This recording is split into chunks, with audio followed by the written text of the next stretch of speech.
पौधा के जड़, तना और पत्ती को, पौधा के रूट, स्टेम एंड लीफ को वेजिटेटिव पार्ट कहा जाता है और फूल को, फूल, फल, बीज, ये सब रिप्रोडक्टिव पार्ट कहलाता है। जब बीज से नया पौधा बनता है तो हम उसको कहते हैं सेक्सुअल रिप्रोडक्शन।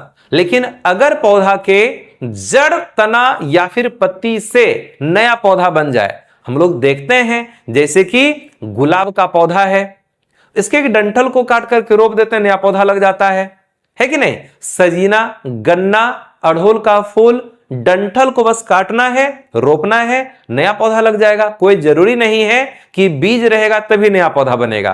पौधा के जड़, तना और पत्ती से भी नया पौधा का निर्माण होता है।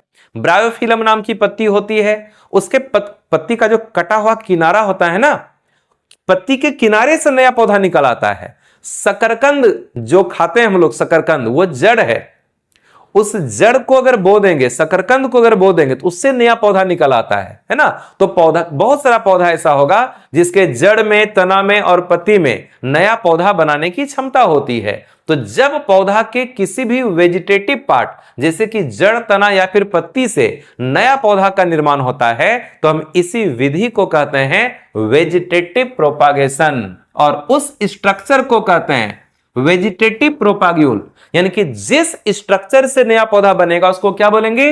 वेजिटेटिव प्रोपाग्यूल कहेंगे। जैसे गुलाब का पौधा है, बहुत सारा डाली है, एक डाली को काट करके रोप के नया पौधा बना लिए, तो जिस डाली को काट करके नया पौधा बनाए वो डाली कहलाएगा क्या? वेजिटेटिव प्रोपाग्यूल। हमारे घर में बहुत सारा आलू है, लेकिन जिस आलू को हम खेत में रोप करके, बो करके एक नया पौधा तैयार करते हैं वो आलू ही कहलाता है वेजिटेटिव प्रोपाग्यूल। ठीक है, बहुत सारा एग्जाम्पल लिखा हुआ है इसमें। अब वेजिटेटिव प्रोपागेशन दो तरह का होता है, एक होता है नेचुरल मेथड, एक होता है आर्टिफिशियल मेथड। नेचुरल मेथड का मतलब है कि पौधा के जड़, तना या पत्ती से नया पौधा खुद बनेगा, अपने आप बनेगा। और आर्टिफिशियल मेथड का मतलब है कि मनुष्य को कुछ ना कुछ काम करना पड़ेगा नया पौधा बनाने के लिए। जैसे गुलाब का पौधा है, डंठल को काटना पड़ेगा तब रोपेंगे, तब ना नया पौधा बनेगा। काटना तो पड़ेगा ना, मतलब मनुष्य को कुछ ना कुछ काम करना पड़ा, तो ये कहलाएगा क्या? Artificial method. नेचुरल मेथड में पौधा के जड़ से नया पौधा बन सकता है, तना से नया पौधा बन सकता है और पत्ती से भी नया पौधा बन सकता है। एग्जाम्पल याद रखना है, जड़ द्वारा नया पौधा किसमें बनेगा? शकरकंद में। पत्ती द्वारा नया पौधा किसमें बनेगा? ब्रायोफिलम में। और तना का कई प्रकार है, बहुत प्रकार का तना होता है, तना का अलग अलग प्रकार, और उसका एग्जाम्पल हम लोग ध्यान में रखेंगे।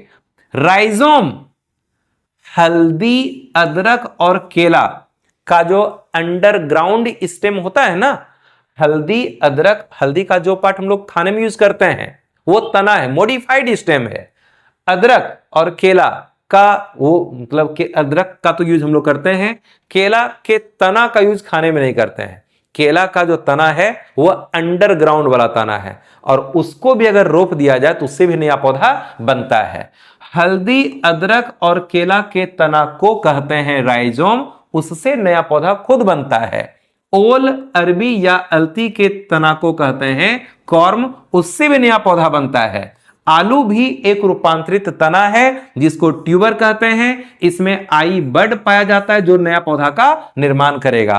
प्याज और लहसुन का जो अंडरग्राउंड स्टेम, प्याज के सबसे नीचे का जो भाग होता है जहां से जड़ कनेक्ट रहता है, छोटा सा तना होता है, उससे भी नया पौधा बनता है, उसको बल्ब कहते हैं। जलकुंभी का जो तना है उसको कहते हैं ऑफसेट, और ऑफसेट से भी काफी तेजी से नया पौधा का निर्माण होता है।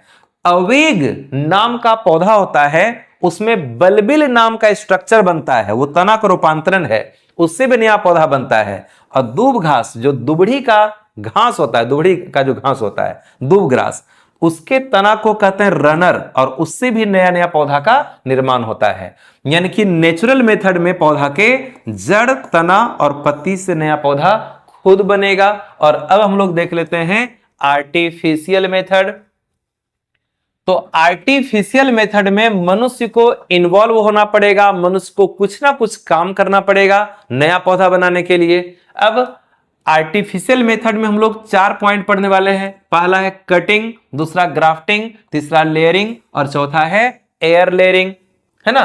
तो कटिंग का मतलब होता है कि पौधा के किसी तना को काटना है और उस पार्ट को जो है नया पौधा के रूप में उसको हम लगा देंगे, तो ये कहलाता है कटिंग। बहुत सारे पौधे में ऐसा अपनाया जाता है। इसके बाद ग्राफ्टिंग में क्या करते हैं, ये दो पौधा, ये पौधा का नाम है एक्स, इसका नाम है y. Plant x, plant y. Plant x का जो रूट सिस्टम वाला भाग उसका नाम रख दिए बी, नीचे वाला भाग यानी कि जिसमें जड़ है वो हो गया रूट सिस्टम, और ऊपर वाला भाग कहला गया ए यानी कि शूट सिस्टम। किसी भी पौधा का जो पार्ट जमीन के अंदर होता है उसको हम कहते हैं रूट सिस्टम, और जो भाग जमीन के ऊपर रहेगा उसको बोलेंगे शूट सिस्टम।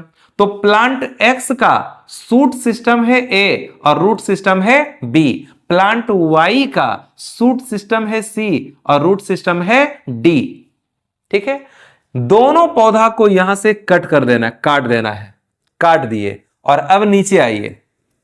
काटने के बाद ए वाला पार्ट को हटा देते हैं, ए वाला पार्ट को फेंक देते हैं, ठीक है। और यहां से सी वाले पार्ट को लाएंगे, बी के ऊपर जोड़ देंगे। बी के ऊपर किसको जोड़ दिए, सी को, यानी ए वाला पार्ट को हटा देना है और वाई का ये सी वाला पार्ट ला करके बी के ऊपर क्या करेंगे, जोड़ देंगे। तो हम प्लांट एक्स के बी को रहने दिए यानी कि रूट सिस्टम का यूज कर लिए, प्लांट वाई के सी का यानी कि शूट सिस्टम का यूज कर लिए, और दोनों को जोड़ करके यहां पर रस्सी से पूरा बांध दिया जाता है। और जब इसको बांध देते हैं तो 20-25 दिन तक में वो जुड़ जाता है।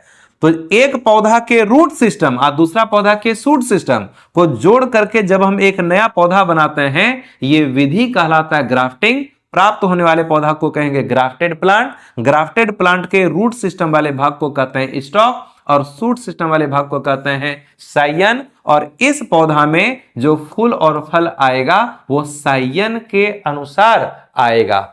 ठीक है, जैसे मान लिया जाए नीचे रूट सिस्टम है खट्टा आम का और ऊपर शूट सिस्टम है मीठा आम का, तो इसमें मीठा आम ही फरेगा, सायन के अनुसार ही फूल और फल इसमें आता है।